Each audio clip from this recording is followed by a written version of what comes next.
કેમ છો બધા? મજામાં છો ને? આજે આપણે બનાવીશું પાલક પૌવાની ટિક્કી. ઘણા બધા શાકભાજી લઈને બનાવીશું.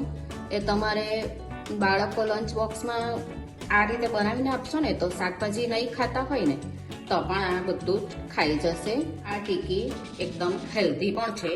તમારે એને માટે એક બાઉલ ભરીને પાલક જેની સમારી લીધી છે, એક બાઉલ પૌવા લીધા છે અને બે બટાકાને બાફીને મેશ કરી લીધા છે.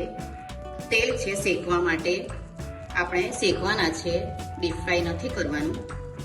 એક ચમચી હળદર લીધી છે, કિચન કિંગ મસાલો છે એક ચમચી, એક ચમચી મીઠું છે, એક લીંબુનો રસ છે અને એક મોટી ચમચી તલ લીધા છે. તલ આમાં ખૂબ જ સરસ લાગે છે. તલમાં કેલ્શિયમ પણ ખૂબ સારું હોય છે. એક ડુંગળી મોટી લીધી છે, તેને ઝીણી સમારી લીધી છે. એક કેપ્સિકમ લીધું છે, ટામેટું એક નાનું ગાજર, બટાકા, આની સાથે કોબી અને કોર્ન પણ લઈ શકો. એક ચમચી મરચાંની પેસ્ટ છે અને એક ચમચી આદુ છે અને ધાણા લીધા છે. પૌવાને ધોઈ લઈશું સારી રીતે.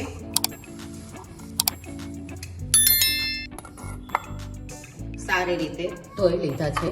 હવે આપણે એક બાઉલ લઈશું. આપણે બાઉલમાં પૌવા લઈ લઈએ. એમાં બટાકું, આપણે ખૂબ જ મસાલા ઓછા લીધા છે. પાલક,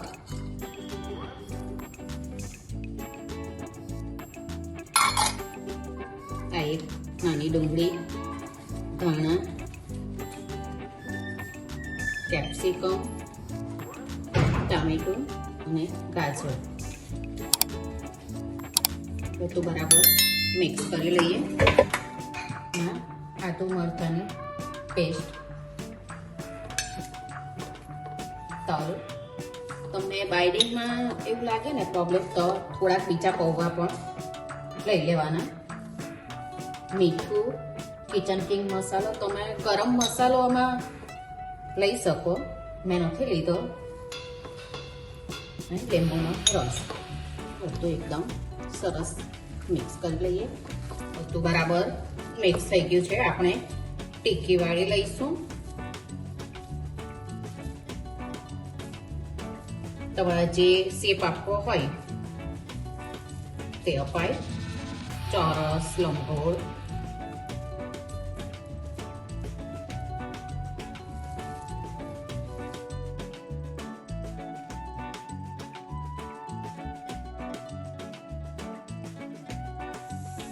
એક પેન લઈ લીધું છે. ગેસ ચાલુ કરી દીધો છે. ગેસને મીડિયમ જ રાખવાનો છે ફ્લેમ એની.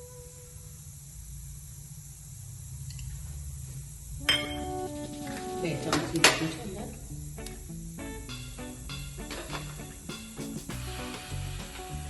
ટિક્કી આપણે અંદર લઈ લઈશું.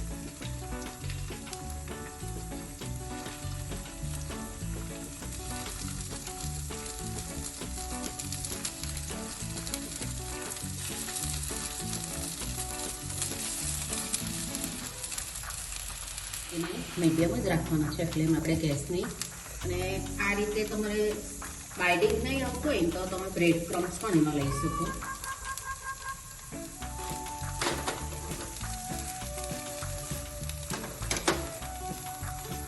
ટિક્કીને જોઈ લઈએ. સરસ શેકાઈ ગઈ છે. બે બાજુથી એકદમ ક્રિસ્પી આપણે બનાવવાનું છે.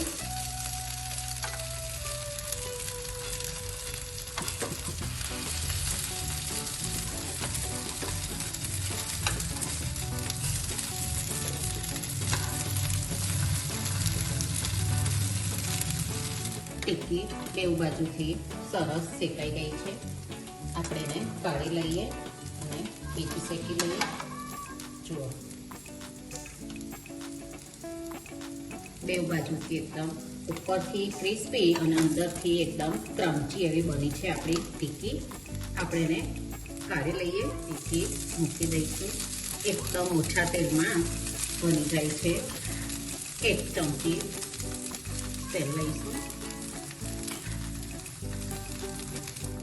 પાલક પૌવા ટીક્કી બનીને તૈયાર છે. હવે એને આપણે સર્વ કરીશું. પાલક પૌવા ટીક્કીને મેં ટમેટો કેચઅપ સાથે સર્વ કરી છે. તમે કોથમીરની ચટણી સાથે પણ એ સરસ લાગે છે અને એકદમ હેલ્ધી છે. ઓછા તેલમાં બની જાય અને બાળકોને તો ખૂબ જ ભાવશે. આ રીતે તમે પણ બનાવજો અને મને કહેજો કે તમને આ ટિક્કી કેવી લાગી. આપણે પાછા મળીશું બીજી રેસીપી સાથે. આવજો. પાલક